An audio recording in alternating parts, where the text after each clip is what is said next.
देशवासियों, नमस्कार। आप सब लॉकडाउन में इस मन की बात को सुन रहे हैं। साथियों, भारत की कोरोना के खिलाफ लड़ाई सही मायने में पीपल ड्रिवन है। भारत में कोरोना के खिलाफ लड़ाई जनता लड़ रही है, आप लड़ रहे हैं। जनता के साथ मिलकर शासन प्रशासन लड़ रहा है। साथियों, देश जब एक टीम बनकर के काम करता है तब क्या कुछ होता है ये हम अनुभव कर रहे हैं। आज केंद्र सरकार हो, राज्य सरकार हो, इनका हर एक विभाग और संस्थान राहत के लिए मिलजुल करके पूरी स्पीड से काम कर रहे हैं। आज देश के हर कोने से ऐसी तस्वीरें आ रही हैं कि लोग सफाई कर्मियों पर पुष्प वर्षा कर रहे हैं। पहले उनके काम को संभवतः आप भी कभी नोटिस नहीं करते थे। डॉक्टर हो, सफाई कर्मी हो, अन्य सेवा करने वाले लोग हो, इतना ही नहीं, हमारी पुलिस व्यवस्था को लेकर भी आम लोगों के सोच में काफी बदलाव हुआ है। पहले पुलिस के विषय में सोचते ही नकारात्मकता के सिवाय हमें कुछ नजर नहीं आता था। हमारे पुलिसकर्मी आज गरीबों, जरूरतमंदों को खाना पहुंचा रहे हैं, दवा पहुंचा रहे हैं। जिस तरह से हर मदद के लिए पुलिस सामने आ रही है, इससे पुलिसिंग का मानवीय और संवेदनशील पक्ष हमारे सामने उभर करके आया है। हमारे मन को झकझोर दिया है, हमारे दिल को छू लिया है। जब कोई अपने हक की चीज, अपनी मेहनत से कमाई चीज, अपने लिए जरूरी चीज कम हो या अधिक, इसकी परवाह किए बिना किसी व्यक्ति की जरूरत को देखते हुए खुद की चिंता छोड़कर अपने हक के हिस्से को बांट करके किसी दूसरे की जरूरत पूरी करता है, वही तो संस्कृति है।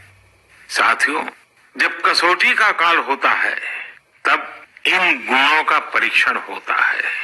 भारत ने अपनी संस्कृति के अनुरूप फैसला लिया।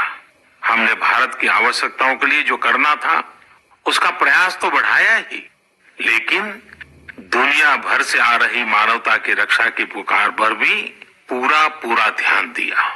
हमने विश्व के हर जरूरतमंद तक दवाइयों को पहुंचाने का बीड़ा उठाया और मानवता के इस काम को करके दिखाया।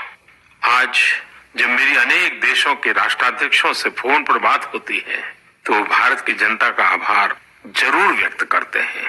जब वो लोग कहते हैं thank you India, thank you people of India, तो देश के लिए गर्व और बढ़ जाता है। इसी तरह इस समय दुनिया भर में भारत के आयुर्वेद और योग के महत्व को भी लोग बड़े विशिष्ट भाव से देख रहे हैं। सोशल मीडिया पर देखिए, हर तरफ इम्यूनिटी बढ़ाने के लिए किस तरह से भारत के आयुर्वेद और योग की चर्चा हो रही है। कोरोना की दृष्टि से आयुष मंत्रालय ने इम्यूनिटी बढ़ाने के लिए जो प्रोटोकॉल दिया था, मुझे विश्वास है कि आप लोग इसका प्रयोग जरूर कर रहे होंगे। गर्म पानी, काढ़ा और जो अन्य दिशा निर्देश आयुष मंत्रालय ने जारी किए हैं, वो आप अपनी दिनचर्या में शामिल करेंगे तो आपको बहुत लाभ होगा। आपने सबने भी महसूस किया होगा इस संकट ने कैसे अलग अलग विषयों पर हमारी समझ और हमारी चेतना को जागरूक किया है। जो असर हमें अपने आसपास देखने को मिल रहे हैं, इनमें सबसे पहला है मास्क पहनना और अपने चेहरे को ढककर रखना। कोरोना की वजह से बदलते हुए हालात में मास्क भी हमारे जीवन का हिस्सा बन रहा है। हमारे समाज में एक और बड़ी जागरूकता ये आई है कि अब सभी लोग ये समझ रहे हैं कि सार्वजनिक स्थानों पर थूकने के क्या नुकसान हो सकते हैं। यहाँ वहाँ कहीं पर भी थूक देना गलत आदतों का हिस्सा बना हुआ था। ये स्वच्छता और स्वास्थ्य को गंभीर चुनौती भी देता था। अब वो समय आ गया है कि इस बुरी आदत को हमेशा हमेशा के लिए खत्म कर दिया जाए। साथियों, रमजान का भी पवित्र महीना शुरू हो चुका है। जब पिछली बार रमजान मनाया गया था तो किसी ने सोचा भी नहीं था कि इस बार रमजान में इतनी बड़ी मुसीबतों का भी सामना करना पड़ेगा। लेकिन अब जब पूरे विश्व में ये मुसीबत आ ही गई है तो हमारे सामने अवसर है इस रमजान को संयम, सद्भावना, संवेदनशीलता और सेवा भाव का प्रतीक बनाएं।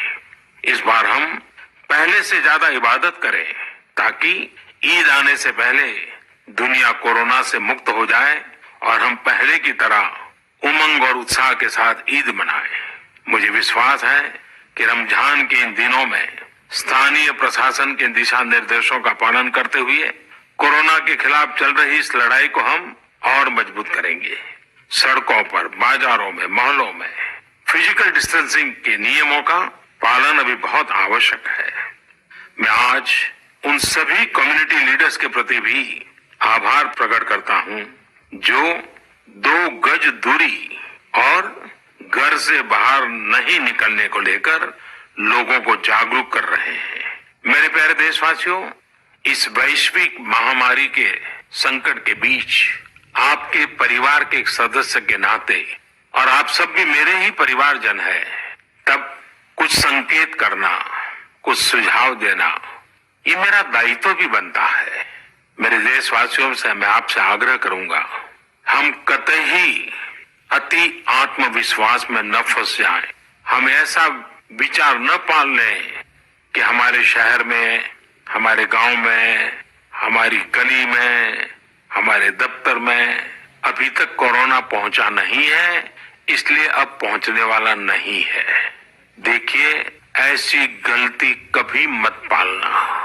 दुनिया का अनुभव हमें बहुत कुछ कह रहा है और हमारे यहाँ तो बार बार कहा जाता है, सावधानी हटी तो दुर्घटना घटी। और मैं फिर एक बार कहूंगा, 2 गज दूरी बनाए रखिए, खुद को स्वस्थ रखिए। 2 गज दूरी बहुत है जरूरी। आप सबके उत्तम स्वास्थ्य की कामना करते हुए मैं मेरी बात को समाप्त करता हूं। अगली मन की बात के समय जब मिले तब इस वैश्विक महामारी से कुछ मुक्ति की खबरें दुनिया भर से आए, मानव जात इन मुसीबतों से बाहर आए, इसी प्रार्थना के साथ